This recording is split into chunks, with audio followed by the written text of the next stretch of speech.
Et bonjour les taureaux, je reviens pour ton tirage intemporel pour les 2 prochaines semaines. Ça vaut pour le signe solaire, lunaire et l'ascendant. On va découvrir ce que les cartes ont à nous raconter. La façon dont je vais procéder, c'est comme d'habitude pour celles et ceux qui ne me connaîtraient pas, j'en profite pour me présenter brièvement.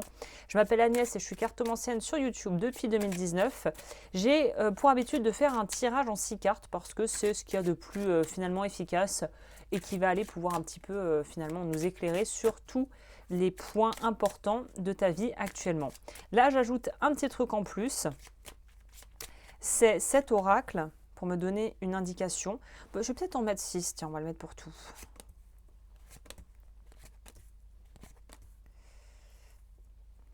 Il faut que tout rentre. Je te montrerai les cartes. Oula, Agnès ne sait plus compter, c'est ça 3, 4, 5, 6. Ok, on est bon. Je vais ajouter les cartes complémentaires, les amis. Sachant que là, j'ai pas mal d'oracles et de choses à vous montrer.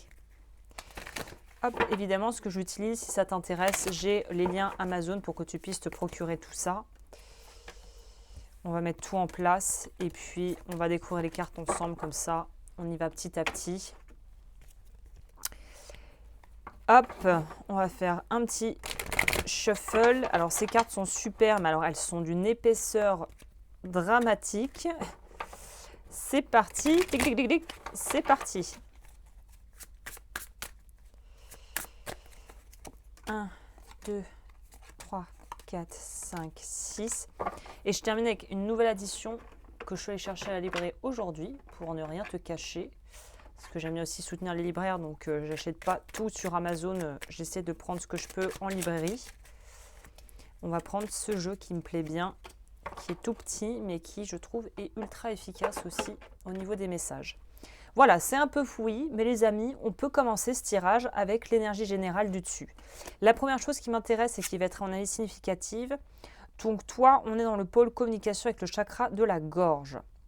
Les études montrent que les gens qui modifient leur conversation intérieure engendrent une amélioration immédiate de leur performance.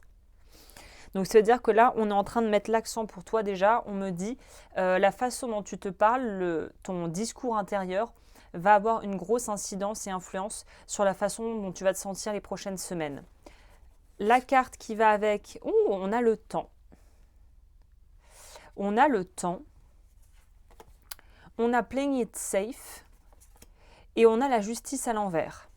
Alors, tu pourrais avoir le sentiment, là c'est vraiment très littéral, je pense qu'on n'a pas besoin de trop épiloguer pour comprendre le message. Toi, tu as l'impression que le temps te glisse entre les doigts comme du sable.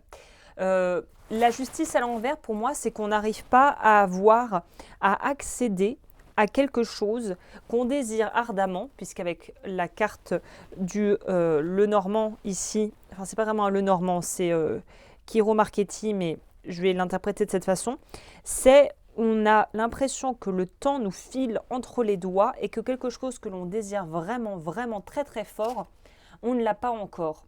Et finalement, on est en train de se demander pour toi, je pense que tu peux arriver un petit peu à cette compréhension, on pourrait dire, ou ce constat, qu'en faisant toujours la même chose ou une variante de la même chose, tu n'auras jamais un résultat différent. Je crois que c'est Einstein qui disait ça, la définition de la folie est de faire toujours la même chose en attendant un résultat différent. Toi, tu as compris que tu attends quelque chose qui va requérir de toi de dépasser la barrière qu'on voit sur cette carte. Et justement, playing it safe en anglais, c'est essayer de jouer la sécurité. Alors évidemment, on ne dit pas de se mettre en danger ou de prendre des risques inconsidérés, mais là, il est évident qu'il y a quand même la notion de si je ne prends pas si je ne fais pas des choix un petit peu plus tranchés, un peu plus affirmés, et bien en fait, je vais me retrouver à toujours être bloqué dans le cadre dans lequel je me suis mis ou que j'ai construit et dans lequel j'ai peut-être été très heureux ou heureuse. Mais là, il y a une envie d'autre chose et on sent que l'horloge, là, le compte à rebours a sonné et qu'il faut y aller. On va voir de quoi il s'agit. Alors, ici, on a... C'était le challenge ici. Bah ouais, le challenge avec la montagne. La montagne à gravir, donc c'est bien un challenge parce que c'est une idée de quelque chose qui peut paraître un peu bloquant de prime abord. On a les anges des 4 directions et on a la reine d'épée à l'envers. La reine d'épée à l'envers, c'est une mauvaise, pour moi ici, prévision, dans le sens où c'est une mauvaise analyse intellectuelle et factuelle de la situation. On appréhende une situation avec la mauvaise approche. C'est ça le challenge. C'est de voir les choses, mais d'une façon finalement qui n'est pas porteuse pour toi. C'est un peu de l'ordre du sabotage mental ou des croyances limitantes.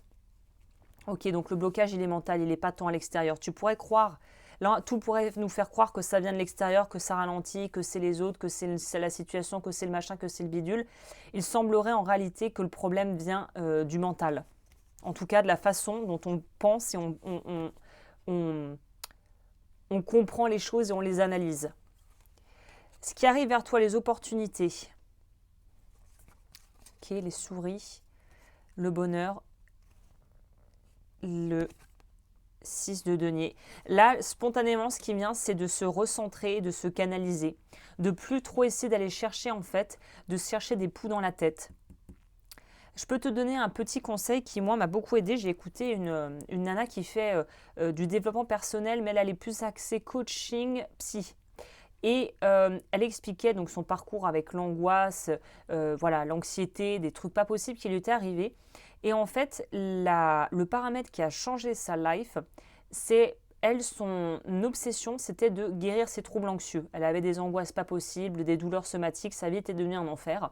Ça a duré une bonne année comme ça, et elle disait que le déclic, ça a été pour elle de se dire, l'idée n'est pas d'éradiquer les symptômes ou l'angoisse, c'est de se dire, même si j'éprouve ces ressentis, même si j'ai ces inconforts dans mon corps, même si l'angoisse est là, je vais faire les choses quand même dans la mesure du possible.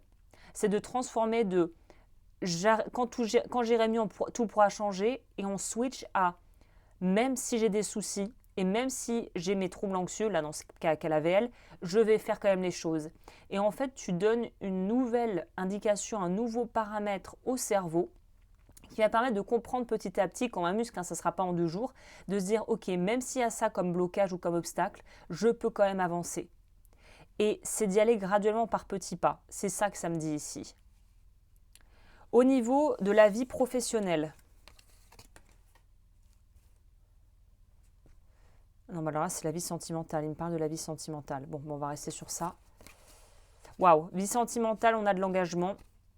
Et on a un cavalier de nez qui arrive. Donc, vie sentimentale, pour les personnes qui viennent de rencontrer quelqu'un, on pourrait clairement nous parler de quelqu'un avec qui on va pouvoir s'engager de façon plus concrète.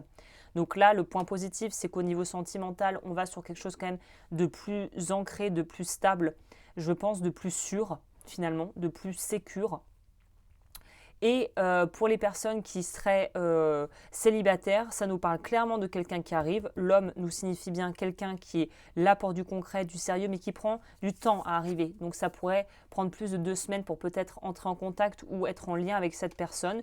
Ou c'est peut-être quelqu'un que tu suis ou qui est dans l'entourage, mais qui ne se manifeste pas concrètement. Pour les couples, c'est on passe à un nouveau degré d'engagement avec, on n'est que sur un cavalier, on n'est pas sur un roi ni une reine, donc on est sur l'aider, ici on le voit bien, il tend son denier, sa main avec son denier, de l'offrande. Il y a quelque chose de l'ordre de l'offrande, de pouvoir en fait offrir à quelqu'un quelque chose ou de se voir offrir quelque chose. Donc c'est plutôt un joli cadeau de la vie qui t'attend au niveau sentimental. Au niveau pro, on bouge avec le bateau. The Loving Man, on pourra nous parler. Alors du coup, ça pourrait aussi valoir dans l'autre sens. Donc c'était peut-être professionnel ici parce que je mixe parfois entre les deux. Ça pourrait aussi être une opportunité professionnelle qui vient à toi grâce à un homme. Pour la vie sentimentale, on nous parle ici. Encore une fois, ou la vie pro, on avait dit, là, la vie pro, c'est pareil, on a l'idée de voyage, on finit quelque chose qui nous stressait, on en finit avec une période qui nous stressait, et The Loving Man nous parle encore une fois d'un homme qui pourrait arriver dans ta vie, et qui pourrait, ou de quelqu'un qui va énormément te soulager au niveau de ta charge mentale, de ta charge de travail, pour vraiment t'aider à souffler. Donc ça aussi, c'est plutôt chouette. Le conseil des guides, c'est quoi cette étape? La lune. Ok. intuition, très raccord aussi, donc des rêves qui pourraient être très parlants. On a le 10 de bâton à l'envers. Le 10 de bâton à l'envers, c'est pareil que ce 10 d'épée, c'est la notion de pour construire, il faut d'abord savoir ce qu'on veut. Ça paraît tellement bateau dit comme ça, mais je sens qu'ici, le playing it safe, c'est pas forcément quelque chose que l'on fait par choix ou par plaisir. Le playing it safe, c'est aussi cette notion, j'ai tellement peur de faire une bêtise ou de me tromper que je reste sur mes acquis. Là, on te dit, à partir du moment où tu sais ce que tu veux, tu sais ce que tu vas en faire de tes bâtons et tu sais ce que tu vas construire, les choses vont drastiquement te permettre de soulager, de souffler par rapport à une situation. Donc, clairement, c'est qu'est-ce que tu construis et comment tu vas t'y prendre pour construire. Et on te dit, si tu n'as pas une vision et si tu n'écoutes pas aussi ton intuition et ton ressenti, en fait, tu vas tourner à vide. C'est comme un moteur qui tourne à vide. Donc l'idée d'avoir des objectifs et des buts et des rêves sont primordiales pour toi en ce moment. Ok, bah écoute, je pense que là, le message a le mérite d'être limpide. Si ce tirage t'a plu, n'hésite pas à interagir avec la vidéo, commenter, aimer, partager, t'abonner.